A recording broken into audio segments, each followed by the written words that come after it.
Daniel Portela, médico pediatra. Vamos falar sobre fome, a criança sentir fome ou a criança comer, simplesmente comer. Eu vou chamar de apetite aqui, né, que aparece a dúvida, qual é a diferença de fome e vontade de comer, tá? Antes de começar, a gente se inscreve no canal, curte, compartilha, isso é fundamental para que a gente continue produzindo novos conteúdos, tá? Estimula o nosso trabalho, isso é muito cobrado aqui pelo YouTube.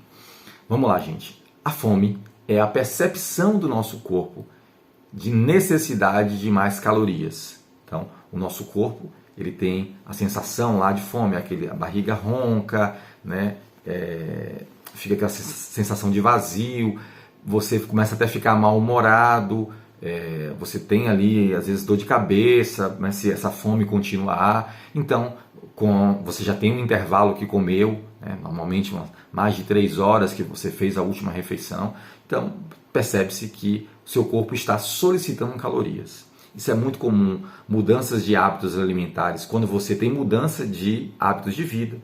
Exemplo, você começa uma atividade física, começa agora a se exercitar mais frequentemente que antes você não fazia. Normal, você vai perceber, sentir mais fome, porque você está gastando mais calorias e você vai ter que ingerir mais calorias. Então a fome é a percepção do nosso corpo, que o nosso corpo, né, precisa ingerir calorias. Calorias que são obtidas através da degradação dos alimentos, da energia contida nos carboidratos, lipídios e proteínas. Tá? Os tipos de substâncias de ação molecular que gera energia para o nosso corpo. Tá? Então fome é isso, é necessidade de energia.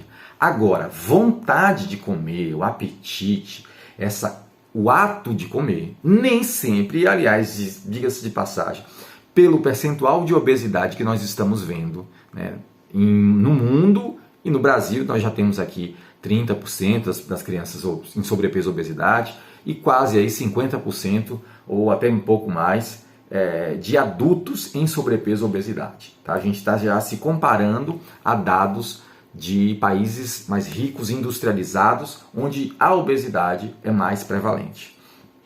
Então, se a gente tem tanta pessoa com sobrepeso, ou seja, excesso de energia acumulada, que é o sobrepeso, a gordura no nosso corpo é isso, é energia acumulada na forma de gordura.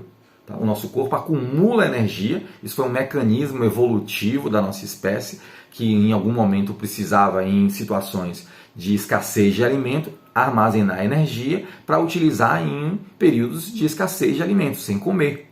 Nosso corpo precisa de energia o tempo todo para sobreviver.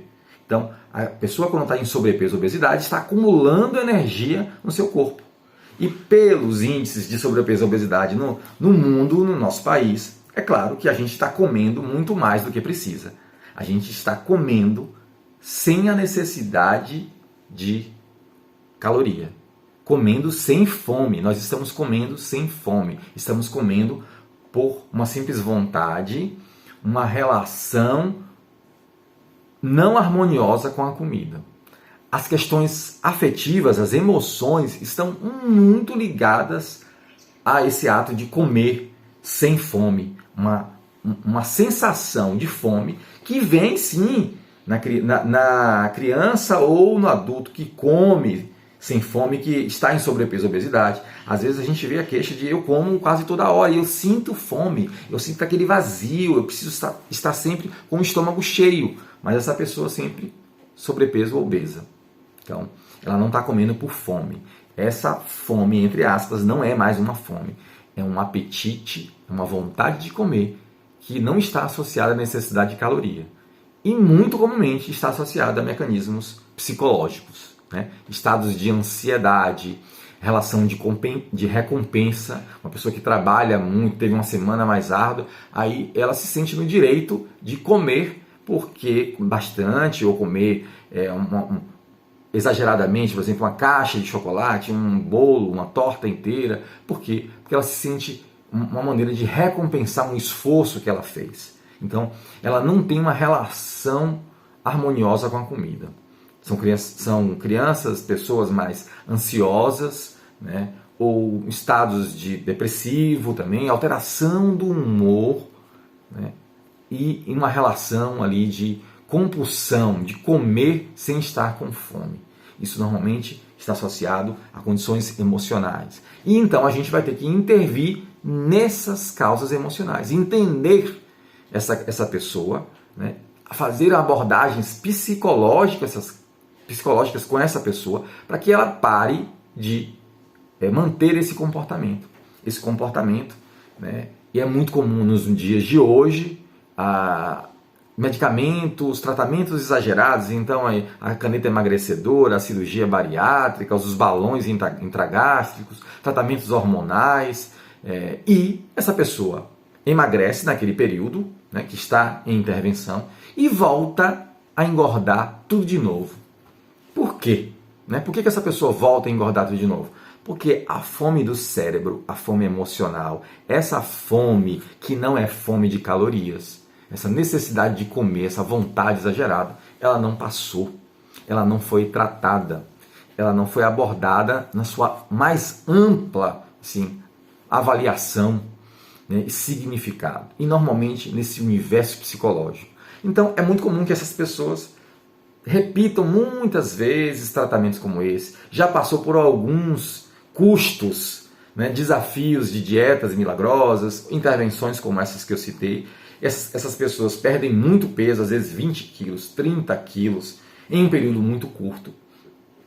E voltam a ganhar todo esse peso, ou até mais, em um segundo momento. E esse ciclo nunca se acaba, né? Essa pessoa vive eternamente nessa briga com o peso e nesse comportamento com a alimentação, tá? A dica valiosa é parar com isso e entender que existe um comportamento por trás da sua fome, que você precisa modificar isso. E que normalmente condições psicológicas, comportamentais, elas se estabelecem com muita força em você. Ficam enraizadas no comportamento humano e são mais difíceis de mudar. A gente tem que ter uma avaliação psicológica, uma mudança de mindset, aí, né? Esse modo como a pessoa pensa, para que novos hábitos sejam cultivados, repetidos até serem inseridos. Então, essa pessoa fazer atividade física regularmente, né? Mudar a sua alimentação, mudar mecanismos de vida, né? Modos de vida, até as suas amizades, com quem você anda. Tem muita pesquisa hoje na psicologia da obesidade. E tem que ser abordado isso. Pouco tem que se falado, a gente está muito adepto às medidas milagrosas, das perdas de peso exageradas aí. A gente quer resultado rápido e sem esforço. E tudo isso é gastar dinheiro, jogar dinheiro fora, se expor a riscos, fazer uma cirurgia bariátrica, por exemplo. Tem gente engordando para ter critério de fazer uma cirurgia bariátrica, né? Gastando muito para um tratamento hormonal exagerado que tem um risco no seu fígado, né? Hepatotoxicidade, um risco para outras coisas no seu corpo, para esse emagrecimento milagroso. E não estão buscando mudanças verdadeiras, que são mudanças holísticas, mudanças em toda a sua vida, para assim então ter resultado a longo prazo, que é o que a gente quer, né, gente? E falando de crianças, a gente tem que ser radical sim na alimentação de crianças, porque se a gente tem hoje 50% ou mais de sobrepesos obesos no Brasil, a gente não quer que nosso filho continue nessa história e seja mais uma vítima desse sistema, mais um mercado, né, para esse, né, um produto, mais um comprador de produtos da obesidade. Tá? A gente não quer isso, eu aposto que você não quer isso para o seu filho. Então, seja radical, sim. Radical, criterioso em introdução alimentar, construção de hábitos alimentares, mas isso vai passar também pela modificação da sua família. Se você não modifica essa família, essa criança muito provavelmente vai ser, né, até amamentada, ter uma introdução alimentar rigorosa, mas depois ela vai imitar toda a família, que é isso que acontece, tá? Então esse também, finalizar o nosso vídeo. Não adianta a gente querer coisas boas para nosso filho se a gente não está cultivando e construindo essas coisas boas para a gente. A gente está mantendo esse padrão de sobrepeso, obesidade, da fome sem fome, a fome sem necessidade calórica. Se esse conteúdo foi relevante, se inscreve no canal, curte, compartilha, deixa nos comentários suas experiências. Esse feedback é muito importante para a gente. Um abraço, gente.